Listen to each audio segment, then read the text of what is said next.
La insuficiencia respiratoria pulmonar y asma bronquial son afecciones graves que afectan la respiración. La insuficiencia respiratoria es la más grave y puede causar la muerte. Por otro lado, la insuficiencia pulmonar y el asma bronquial son menos graves pero pueden causar alguna discapacidad. Por estas razones, estas afecciones son importantes de investigar ya que pueden causar una gran dificultad para las personas en sus actividades diarias. Por lo que el objetivo de esta revisión bibliográfica es analizar la literatura científica sobre estas tres patologías, ya que es importante seguir investigando estas afecciones para mejorar su diagnóstico y tratamiento.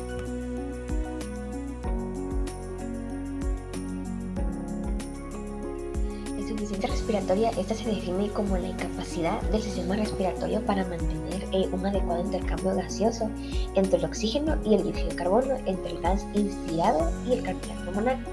Por lo tanto, es también la consecuencia de un fallo en el intercambio gaseoso pulmonar que se manifiesta gasométricamente mediante la presencia ya sea de hipoxemia con o sin hipercambio. Bien, en cuanto a la patogenia de la insuficiencia respiratoria, esta surge como consecuencia de diversos procesos específicos que pueden ser ya sea de origen respiratorio, cardiológico, neurológico, tóxico e incluso traumático. Sin embargo, la forma de definir la causa de la insuficiencia respiratoria como tal es según el patrón radiológico del paciente. Por lo tanto, dependiendo del patrón vamos a tener distintas causas. Por cuestiones de tiempo vamos a ver solo algunas para cada tipo de patrón, iniciando con el normal. Si nuestro paciente presenta un patrón radiológico normal, podemos decir que puede deberse a la enfermedad pulmonar obstructiva crónica o EPOC, que es una enfermedad que se debe a anomalías de las vías respiratorias o alveolares, es decir, que sucede por una lesión que ocurre en la barrera alveolar capilar. También está el asma, que lo vamos a ver más adelante, pero por ahora lo vamos a definir como un desorden inflamatorio reversible de la vía aérea con obstrucción al flujo de aire y una hiperreactividad bronquial. También puede ser por tromboembolismo pulmonar, que es una obstrucción del flujo sanguíneo arterial pulmonar por el embolismo de un coágulo. También están enfermedades neuromusculares, que son patologías que comprometen el movimiento de los órganos respiratorios. También tenemos enfermedades de la caja torácica que básicamente evitan que la caja torácica pueda mantener una respiración normal. El consumo de depresores del sistema nervioso central, que su abuso o su uso prolongado causa que la respiración sea lenta y consecuentemente resulte en insuficiencia respiratoria. También tenemos la obstrucción de la vía aérea superior, la inhalación de humo y el cortocircuito intrapulmonar. Por otro lado, si el patrón presentado por el paciente es una alteración localizada, este puede deberse a causa de una neumonía localizada, que es una infección que afecta a los pulmones y hace que los alvéolos se llenen de líquido o de pus. También tenemos el infarto pulmonar, que es una lesión isquémica del parénquima que sucede en el contexto de un tromboembolismo pulmonar. También tenemos la atelectasia, que es el colapso pulmonar que imposibilita el intercambio gaseoso en el paciente. También puede ser por aspiración, una hemorragia alveolar o una contusión pulmonar localizada. Si el patrón contiene una alteración difusa, este puede deberse a un edema pulmonar agudo y es una manifestación de una insuficiencia cardíaca aguda en la que ocurre un aumento del líquido intersticial pulmonar generado por el aumento de la presión hidrostática en los capilares pulmonares. También puede ser por síndrome de distrés respiratorio del adulto, en una insuficiencia respiratoria secundaria a edema pulmonar inflamatorio con un aumento de la permeabilidad capilar, la inundación pulmonar e hipoxemia profunda subsiguiente. También puede deberse a hemorragia alveolar, que al igual que la alteración localizada, la hemorragia pulmonar suele deberse a trastornos autoinmunitarios y se caracteriza por la insuficiencia respiratoria. También en este caso puede deberse a enfermedades intersticiales difusas, neumonitis por fármacos o tóxicos, contusión pulmonar difusa e incluso linfangitis carcinomatosa. Por último, si tenemos una patología extrapulmonar, puede deberse ya sea a un neumotórax que se se define como la presencia de aire en el espacio pleural que causa un colapso pulmonar parcial o completo, a obesidad mórbida, que se debe a la presencia del síndrome de hipoventilación por obesidad, que es un trastorno que afecta a las personas obesas y consiste en que la sangre tiene una concentración muy alta de dióxido de carbono y muy baja de oxígeno. También puede ser por fracturas costales múltiples, en la que una o más costillas fracturadas causa una inestabilidad que provoca así la insuficiencia respiratoria, y también puede ser por derrame pleural, que se refiere a acumulaciones de líquido dentro del espacio pleural, lo que provoca una respiración rápida y superficial, provocando así una insuficiencia respiratoria. Dentro del cuadro clínico, esta depende de manera directa de la causa, ya que puede ser sugestiva de insuficiencia respiratoria. Entre los síntomas y signos incluyen disnea, tos, sensación de ahogo, cianosis, que es la coloración azul de la piel, dolor torácico, confusión, arritmias cardíacas, aumento de la frecuencia cardíaca, episodios de apnea, pérdida del conocimiento y, en el peor de los casos, la muerte. Está relacionado a una hipoventilación alveolar, donde ocurre una disminución de la ventilación, donde se produce una disminución de oxígeno, que a la vez provoca el descenso de la presión de oxígeno. Esta ventilación alveolar tiene una relación que es inversamente proporcional a la presión de CO2, donde la hipoventilación causará consecuentemente una hipercapnia o alta concentración de CO2, pero a pesar de ello se mantiene el gradiente de forma normal. Algunos factores están relacionados con la hipoventilación alveolar, como las patologías musculares, algunas patologías en la pared torácica e incluso unas patologías neurológicas. El diagnóstico se divide en dos. Una es por pruebas de laboratorio, en donde este se establece clínicamente según los hallazgos de la exploración física y se confirma con la gasometría arterial, que indica el fallo del intercambio gaseoso, es decir, un fallo en la eliminación de dióxido de carbono y el ingreso de oxígeno. Además de que esta prueba proporciona información sobre el equilibrio ácido-base del cuerpo, en donde entre los indicadores de insuficiencia respiratoria está la hipoxia, en donde los niveles de oxígeno en la sangre arterial son bajos, con una presión parcial de dióxido de carbono mayor a 50 milímetros de mercurio, o la hipercapnia, que son niveles altos de dióxido de carbono en la sangre, y acidosis respiratoria, en donde el pH de la sangre suele ser inferior a 7.35, con una presión parcial de oxígeno menor a 60 milímetros de mercurio. Por otro lado está el panel metabólico basal, que mide diferentes aspectos importantes para el funcionamiento normal del cuerpo, en donde los indicativos de insuficiencia respiratoria es un aumento del lactato por la falta de oxígeno, sodio por la pérdida de líquidos, creatinina por la disminución de la función muscular y urea por la disminución de la función renal. También puede haber una disminución en los niveles de potasio. Esto se puede deber por la pérdida de líquidos. El segundo es el diagnóstico por imagen, en donde la radiografía de tórax se suelen observar microatelectasias con opacidad alveolar y broncogramas aéreos. En las imágenes de la izquierda se puede observar unos pulmones normales y cuando se presenta insuficiencia respiratoria. Otro es la tomografía computarizada de tórax con angiografía.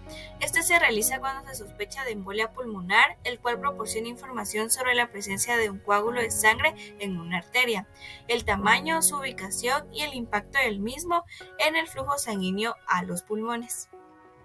La ecografía de tórax proporciona información subyacente de la insuficiencia respiratoria, como la consolidación pulmonar, que es signo de neumonía, edema pulmonar, derrame pleural y disminución del movimiento del diafragma. La gammagrafía de ventilación mide cómo entra y sale aire de los pulmones, y la gammagrafía de perfusión mide la circulación, es decir, el flujo de sangre en los pulmones. Por otro lado, el ecocardiograma, el cual en la insuficiencia respiratoria el corazón trabaja más duro para bombear sangre a los pulmones, causando cambios en el tamaño y la forma del corazón, así como la forma en que la sangre fluye a través del mismo y la presión en la arteria pulmonar. Este se realiza cuando hay sospecha que también haya insuficiencia cardíaca. Encontraremos varias opciones de tratamiento farmacológico, entre las cuales vamos a poder mencionar la oxigenoterapia, la cual busca aumentar la fracción inspirada de oxígeno que reciben los pacientes. La ventilación mecánica es un soporte ventilatorio en el método no invasivo no es necesario crear una vía artificial mediante la intubación traqueal. Basta únicamente con la utilización de una máscara, a diferencia del método invasivo. La oxigenación por membrana extracorpórea o ECMO es la que miramos en la parte inferior izquierda y se considera cuando han fracasado todas las demás opciones. Los líquidos buscan evitar la deshidratación y conseguir una nutrición por la vía intravenosa. Dado que la infección suele ser muchas veces causada por bacterias, se pueden considerar antibióticos dentro del tratamiento. Algunas veces pueden utilizarse los corticosteroides en caso de que el paciente esté en estado de shock. Ahora bien, existen también opciones de tratamientos no farmacológicos, como podemos encontrar el despertar a los pacientes somnolientos. Se ha demostrado que es útil despertar a los enfermos somnolientos y pedirles que respiren bien durante la oxigenoterapia. La respiración diafragmática profunda también se ha asociado con un aumento significativo de la presión parcial de oxígeno y una disminución significativa de la presión parcial de dióxido de carbono. Se ha demostrado que la vitamina D contribuye a la maduración pulmonar. Y por último, el aceite esencial de eucalipto en un estudio mejoró significativamente la absorción, la estabilidad y la tensión superficial mínima obtenidas por tensoactivos utilizados frecuentemente en la terapia. Pronóstico. En los tratamientos, las arritmias supraventriculares y ventriculares son muy frecuentes. En este grupo de enfermos, la infección intrahospitalaria, en especial la neumonía, ha constituido la complicación más grave observada. La distensión gástrica y el ilio pueden ocasionar mayor compromiso funcional del diafragma y también, como causa secundaria, disfagia neurógena en procesos degenerativos centrales, aumentando el riesgo de neumonía aspirativa. La hipersecreción bronquial es más compleja de tratar en los ancianos por la reducción de la efectividad de la tos y el compromiso del aclaramiento mucociliar, que es afectado en el envejecimiento. Bien, en cuanto a la incidencia y a la prevalencia, en Estados Unidos en el año 2017 se registró una incidencia de 1.275 casos de insuficiencia respiratoria por cada 100.000 adultos. En cambio, en Guatemala, entre los años 2021 a agosto de 2023, se han reportado un total de 5.453 casos, existiendo una mayor incidencia en mujeres, específicamente en niñas de 1 a 4 años.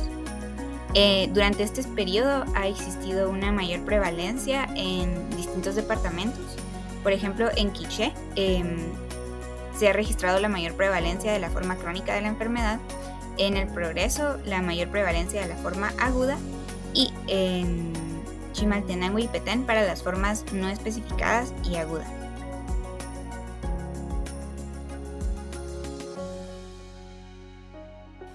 La insuficiencia pulmonar se define como la incapacidad de la válvula pulmonar de desplazar el flujo sanguíneo de la arteria pulmonar hacia el ventrículo derecho durante la diástole. Esto ocurre debido a que las valvas de la válvula pulmonar no se cierran correctamente y provoca ciertas fugas de sangre de regreso al ventrículo derecho, que se conoce como una regurgitación pulmonar. La insuficiencia pulmonar puede ser por defecto congénito o puede ser adquirido. También puede ocasionarse por enfermedades del lado izquierdo del corazón o de pulmones. Puede ser también por un resultado de una reparación quirúrgica de la tetralogía de Fallot. La insuficiencia pulmonar ocurre con poca frecuencia como una lesión valvular aislada, por lo que el cuadro clínico depende de la causa subyacente, en donde los síntomas pueden incluir disnea, tos, sensación de ahogo, dolor torácico, cianosis, confusión, somnolencia y arritmias cardíacas. El signo más característico es el soplo de Graham-Still, que es un tipo específico de soplo cardíaco que se produce durante la fase diastólica de este ciclo.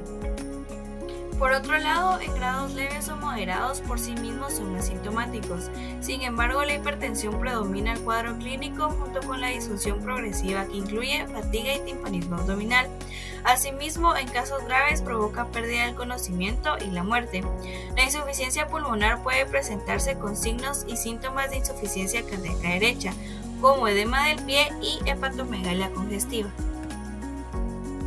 La insuficiencia pulmonar se da porque existe un cierre defectuoso de la válvula pulmonar, permitiendo que la sangre regurgite hacia el ventrículo derecho. Los ventrículos entonces sufren una sobrecarga del volumen y esto con el tiempo provoca una hipertrofia excéntrica produciendo una dilatación ventricular.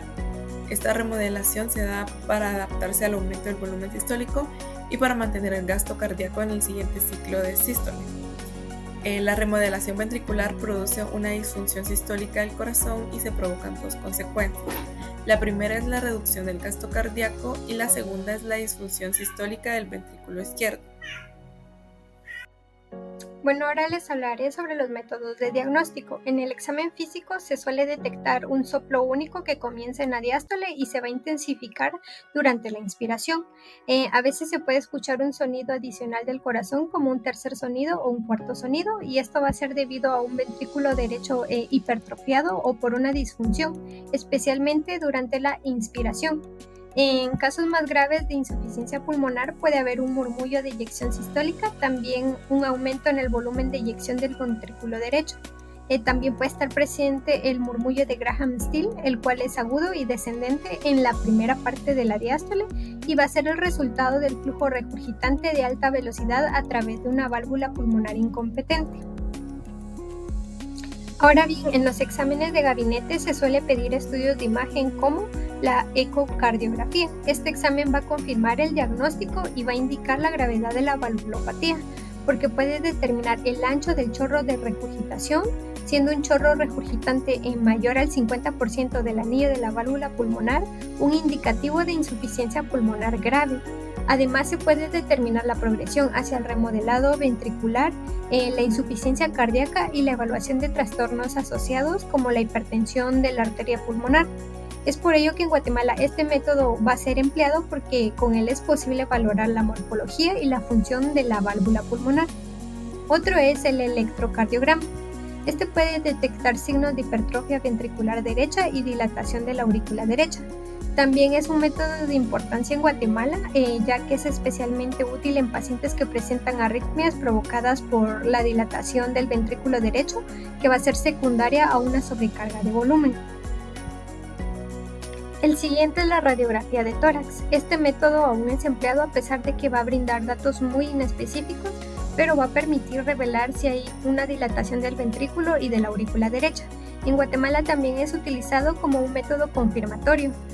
También va a estar la resonancia magnética cardíaca, que va a ser útil para pacientes con insuficiencia pulmonar de moderada a grave, sobre todo en pacientes con cardiopatías congénitas reparadas, ya que se va a obtener un mayor detalle anatómico y por ende una evaluación cuantitativa sobre el tamaño y la función del ventrículo derecho o de los volúmenes del ventrículo derecho.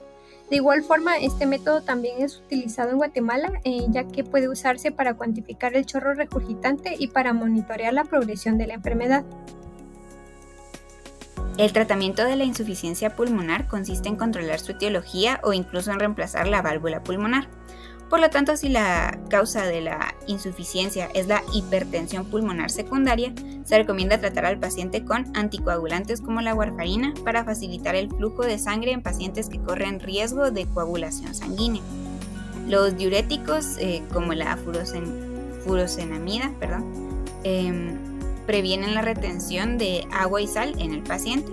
Los antagonistas de calcio, estos agentes lo que hacen es que mejoran la habilidad del corazón para bombear sangre mediante la disminución de la presión sanguínea, y entre estos se encuentra la amlodipina. Entre los antagonistas de los receptores de la endotelina, estos agentes lo que hacen es que contrarrestan la actividad de la neurohormona que tiene un papel patogénico en la enfermedad, que es la endotelina, y entre estos se encuentra el bosentan.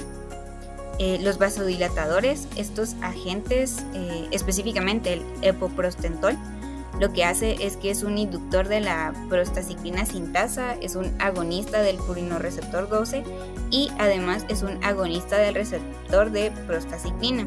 Entonces su actividad previene la coagulación y produce la relajación y vasodilatación del músculo liso. Los inhibidores de la 5-fosfodiesterasa, como el sildenafil, producen la relajación del músculo liso vascular pulmonar y a su vez provocan la vasodilatación y en menor grado la vasodilatación sistémica. Los estimuladores de la guanilato ciclasa soluble son agentes como el riocihuat, que aumentan la síntesis de guanosin monofosfato cíclico y causan entonces la vasodilatación de los pulmones. Por último tenemos a la digoxina, que por su actividad inotrópica positiva y cronotrópica negativa fortalece la contracción cardíaca y disminuye la velocidad del ritmo cardíaco, mejorando los síntomas del paciente. Bien, en cuanto al tratamiento quirúrgico, este puede realizarse mediante distintos procesos. La endarterectomía pulmonar es una operación que lo que hace es eliminar los coágulos sanguíneos de las arterias pulmonares.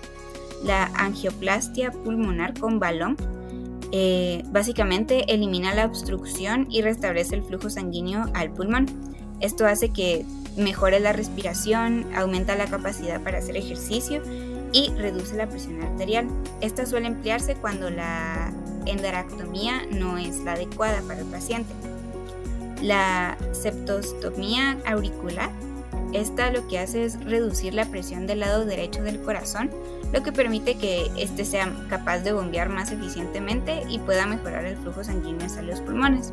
Por último tenemos los trasplantes. El trasplante de pulmón o de pulmón y corazón inclusive suele utilizarse únicamente en casos extremadamente graves.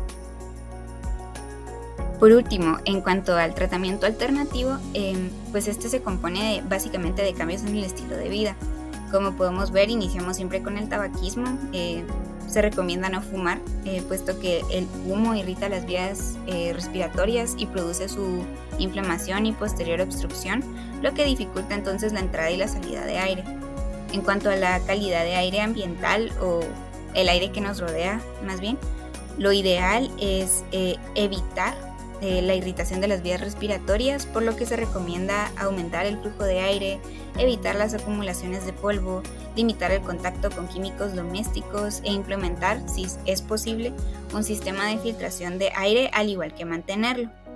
En cuanto a respiración, se recomienda realizar ejercicios respiratorios para fortalecer los músculos respiratorios, que como pueden ver en las imágenes, entre estos ejercicios está la respiración con los labios fruncidos, la respiración con el diafragma y el pranayama.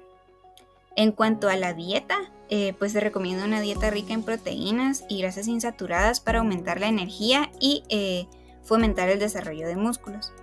Por último, se recomienda el ejercicio, puesto que para mejorar la fuerza muscular se recomienda el fortalecimiento de los músculos mediante el entreno con pesas o peso corporal, al igual que con ejercicios acuáticos. Ahora, con el pronóstico de la enfermedad, los pacientes con una insuficiencia pulmonar después de la reparación de la tetralogía de Fallot van a tener una mortalidad tardía.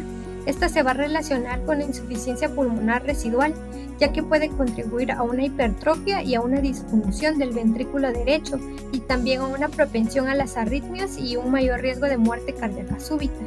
Pero de forma general la supervivencia no se va a ver afectada significativamente por la insuficiencia pulmonar de leve a moderada, pero si es la forma grave, el ventrículo derecho puede inicialmente compensar el estado de sobrecarga de volumen y permanecer bien compensado durante algunos años.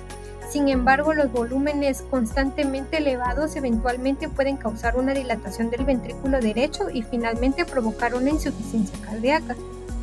Por otro lado, para la insuficiencia congénita de la válvula pulmonar, el grado de regurgitación no va a ser más que moderado, por lo que no se van a producir secuelas clínicas. En cambio, cuando la ausencia es congénita de la válvula pulmonar, se va a provocar un mayor riesgo de mortalidad debido a una regurgitación más grave, y por lo general se va a necesitar el reemplazo de la válvula pulmonar para que se mejore el pronóstico. Respecto a los datos epidemiológicos, las tasas de incidencia para el posoperatorio de cirugía de tetralogía de Fallot a nivel internacional es del 26% y a nivel nacional es del 3.94%. Aquí decidimos incluir la prevalencia de la hipertensión pulmonar, ya que esta es una de las causas de la insuficiencia pulmonar.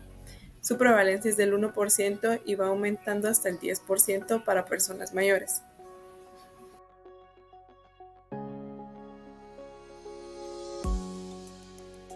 Se define el asma bronquial como una enfermedad heterogénea que generalmente se caracteriza por una inflamación crónica de las vías aéreas. Se define por las manifestaciones clínicas de síntomas respiratorios como sibilancias, dificultad respiratoria, opresión torácica y tos, que varían a lo largo del tiempo y en su intensidad, junto con una limitación variable del flujo aéreo expiratorio.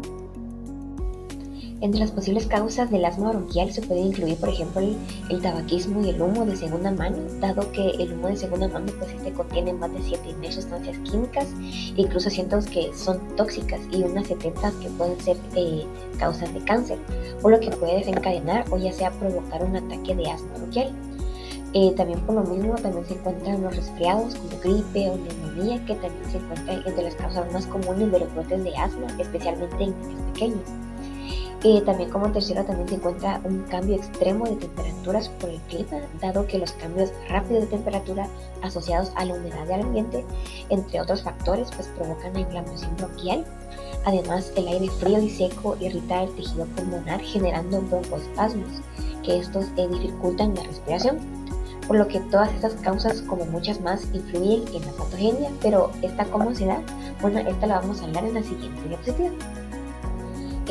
La predisposición para ser asmático, esta se comienza a gestar en la vida intrauterina a medida que dentro del sistema inmunológico fetal se va desarrollando los conocidos linfocitos T helper 2, que también son conocidos como TH2, los que después del nacimiento pues estos pueden seguir dos caminos. Uno, por ejemplo, uno de ellos la exposición ya sea a factores ambientales o ya sea enfermedades, por ejemplo el sarampión o hepatitis.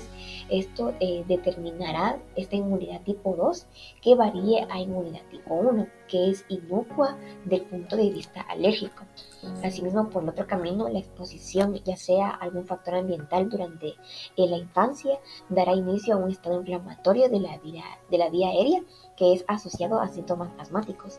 Esto es un estado que se puede resolver ya sea durante la infancia o puede continuar hasta la edad adulta. Y esta puede acompañarse de fenómenos de remodelación de la vida aérea y por ende pues el asma bronquial es persistente y también tiene una hiperreactividad bronquial, como la podemos ver en la imagen. En el cuadro clínico del asma bronquial observaremos la taquipnea y el aumento del trabajo respiratorio. Este se va a manifestar como un alargamiento de la expiración y el empleo de músculos accesorios. Esto va a provocar la aparición de tiraje subcostal, intercostal y supraesternal, a su vez de bamboleo abdominal en los niños más pequeños con asma intensa. Los niños mayores pueden llegar a manifestar una sensación de disnea, opresión torácica o dolor, y la respiración se puede llegar a ser ruidosa, audible sin necesidad de medios auxiliares. Las sibilancias son el sonido más característico de la enfermedad. La tos es un signo frecuente y precoz. Característicamente esta va a ser seca y desneizante, es decir que es una tos intensa que provoca el vómito, y esta puede ser normalmente nocturna.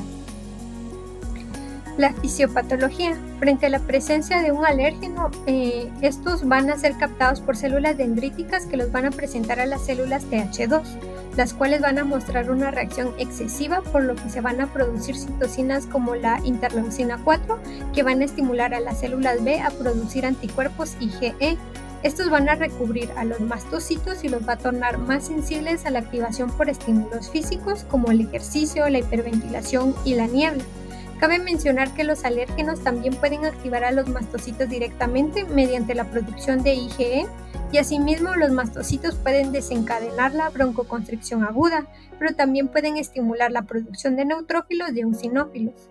Las células TH2 también producen interleucina 5, lo que también va a activar a los eosinófilos y van a intervenir en la aparición de la hiperreactividad de las vías respiratorias por medio de la liberación de proteínas básicas y de radicales libres que van a dañar y van a desprender el epitelio de las vías respiratorias.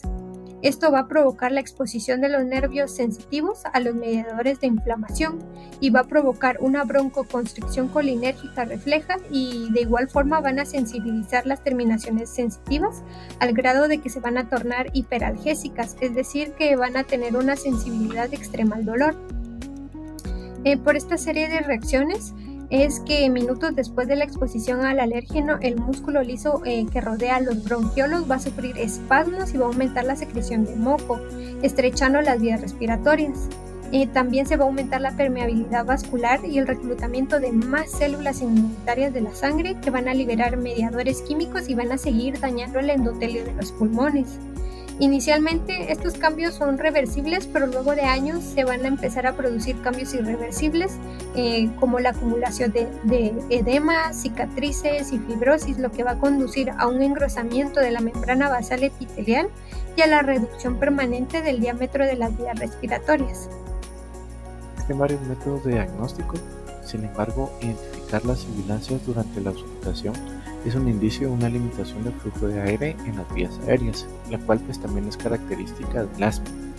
Se suelen realizar exámenes como la espirometría con pruebas de broncodilatación, pruebas de provocación con metacolina y también pues análisis con óxido nítrico. El método usualmente aplicado en Guatemala pues es la espirometría. Se realiza mediante una expiración forzada, donde se mide el volumen expiratorio que se está forzando en el primer segundo, o FEV1, y la capacidad vital forzada, o FVC. Posterior de realizar este test con broncodilatador, si este resultado es mayor o igual al 12%, o mayor o igual a 200 mililitros, pues esto significa que el paciente pues es asmático como tal. Para poder controlar la patología, se evalúa el progreso o gravedad de la enfermedad, donde se busca dar el tratamiento adecuado que logre reducir o controlar pues, de buena manera la enfermedad y que también tenga únicamente síntomas muy pero muy leves. Suelen aplicarse tratamientos para el control de la enfermedad del paciente. También pues se dan tratamientos de rescate en caso de que sea necesario para aliviar algunos síntomas como tal, y tratamientos pues adicionales del asma grave cuando ya pues persisten los síntomas aún después de haber dado las dosis máximas del tratamiento control. El tratamiento de mantenimiento del asma se organiza en escalones terapéuticos. El escalón 1 pues es el inicial para pacientes con síntomas diurnos que son ocasionales y leves, sin síntomas nocturnos y con el asma que está bien controlado. Por otra parte, el escalón 2 es para la mayoría de pacientes con asma persistente que aún no han recibido tratamiento previo, o es decir, tratamiento de control. A partir de ahí, pues, y en función del grado del control, se continúa con los siguientes escalones terapéuticos. Esto quiere decir que el escalón número 6 va a ser para todos aquellos pacientes que tengan un asma muy grave y que se deban dar un tratamiento específico para tratar esta enfermedad.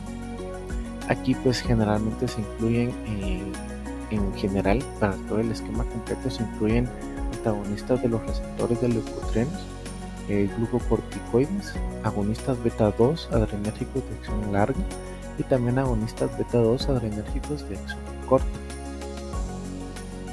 Algunas consideraciones importantes para evitar el asma bronquial se basan en algunas actividades que nosotros podemos tener el control, como por ejemplo el abandono a la exposición a ambientes con humo de tabaco, también las actividades físicas, ya que es de vital importancia para la prevención y tratamiento de la broncoconstricción.